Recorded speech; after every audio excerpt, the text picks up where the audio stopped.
मैं हूं चमन त्यागी और आपका स्वागत है हमारा यूट्यूब चैनल बहुजन जागरण 85 में। झारखंड का धधकता हुआ ज्वलंत मुद्दा नियोजन नीति, स्थानीय नीति और नियुक्ति नियमावली के कसमकस से और झारखंड स्टेट स्टूडेंट यूनियन की आंदोलन की उपज है जयराम महतो।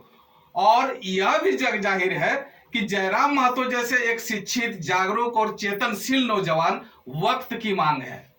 क्या है? वक्त की मांग है।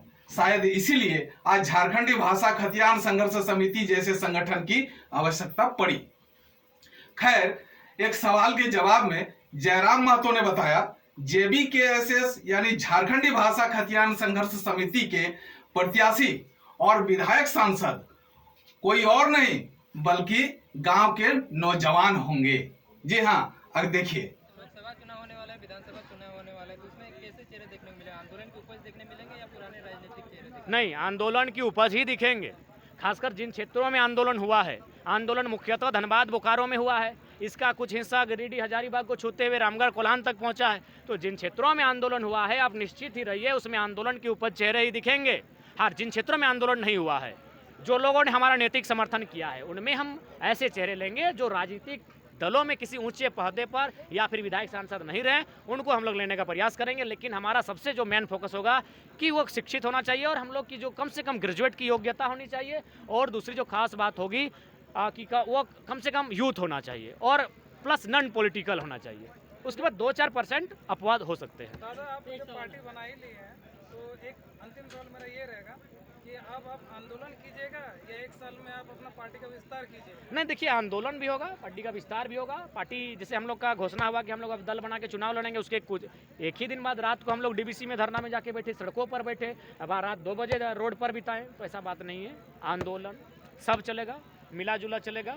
लेकिन आज राज्य को जरूरत है एक ऐसी विचारधारा की जो पूंजीवाद की सोच को नियंत्रण कर सके, जो निजी स्वार्थ, निजी संपत्तियां जमा करते हैं, उस सोच को मिटा सके, तभी राज्य में बदलाव की गुंजाइश है। और मुझे लगता है गुंजाइश संभव है। मैं एक छोटा उदाहरण आपके माध्यम से एकदम एक ही उदाहरण में क्लियर करते हैं कि आसान है करप्शन मिटाना, उसके बाद आपका कहते हैं कुछ विकास का काम करना, बिल्कुल उनकी नीतियों में ही छुपा है। अभी उदाहरण के लिए ये चबूतरा जहाँ हम लोग खड़ा हैं, चबूतरा ही जिसमें हम लोग खड़ा हैं बैठे हैं, इसकी राशि क्या होगी? आज के डेट में अगर इतने बड़े चबूतरा का हम निर्माण करते हैं तो इसकी राशि क्या होगी? 2.5 लाख, 3 लाख, 2 लाख राशि होगी अनुमान। 2 लाख, 2.5 लाख, 3 लाख इस चबूतरे की राशि होगी। लेकिन इसी रेंज में अगर हम मकान बनाते हैं वो 1.5 लाख। थोड़ा सा दिमाग की बत्ती जलाइए मेरे साथियों कि मकान जो उससे कई ज़्यादा मटेरियल लगता है, चूँकि वो किसी गरीब को बनता है, उसमें गरीब का बनता है, वो 1.5 लाख में बनता है। और चबूतरा यहाँ BDO CO का बंदर बाट होगा, वो 3 लाख में बनता है। इसको प्राक्कलन घोटाला कहते हैं। तो इन छोटी छोटी चीज़ों को, चूंकि मूर्ख लोग बनते हैं नेता मंत्री, खुद अंगूठा छाप लोग हैं, इन छोटी छोटी मुद्दों को अगर हम लोग देख लें, वाच कर लें, तो इस देश में सुधार होगा, इस राज्य में सुधार होगा। 3 लाख का चबूतरा 75,000 में बनेगा, 2,25,000 बचेगा कि नहीं होगा। इसे प्राक्कलन घोटाला कहते हैं। जबकि ये मकान आपका जो प्रधानमंत्री आवास होता है, चबूतरा से आधे दाम में बनता है। आप इतने तो समझदार हैं कि अगर चबूतरा और मकान को डिफाइन कर सकते हैं कि मटेरियल किसमें ज़्यादा लगता है, क्योंकि चबूतरा में कोई पूछने वाला नहीं, वो सामाजिक है। जंगल में, पर्वत पहाड़ में कहीं बना दो, पैसा भर लो। किसी ने सच कहा है या सच मानिए तो शिक्षित होने का वास्तविक स्वरूप है हर प्रकार से जागरूक होना।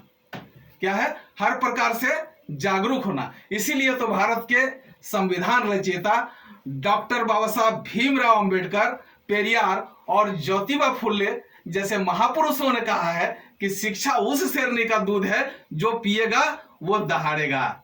जी हाँ, जो पिएगा वो दहाड़ेगा। जैसे जयराम महतो पूरे झारखंड में दहाड़ रहा है। ये देखिए, वो नियम के लिए या तो विधानसभा में बनता है या तो दिल्ली में संसद में जाके बनता है। तो अब प्रयास इतना होना चाहिए कि 2024 में कम से कम शुरुआत भागमारा यानी गिरिडीह लोकसभा यहाँ से MP के रूप में करल जाए। MP को शख्स के चुना जाए। जब जाके कोयला लेते हो करना है, जब कोयला कर विषय में बात करते लोकसभा में बैठ के कि आप अगर इस प्रकार का नीति बनाएंगे तो इससे मैक्सिमम लोगों को फायदा होगा। हाँ, नहीं तो इसमें रहते, क्योंकि आज सबसे ज्यादा अगर आज के डेट में ककरो वैल्यू हो तो तुम्हारा वोट के, क्योंकि भारत एक लोकतांत्रिक गणतांत्रिक देश लगो यहाँ तो वोट के मिली हुआ तो सही खातिर 2024 खातिर तैयार है ना, वोट के माने बुझा न गो तो जनता से अपन राज्य के, अपन देश के, अपन आने वाला भविष्य के निर्माण कर सकला सैटा के वोट कहा। तो सबसे पहले हमें निवेदन करबो जितना भी दादा सब हाथ 24 में अगर चाह बदलाव तो आज से पहले परण लेके दारू नहीं पिया, मौत नहीं पिया और वो पैसा के जमा करके वो चुकरी में रखा ताकि 2024 में जो लड़का या लड़की ओकर मदद कर सकेला।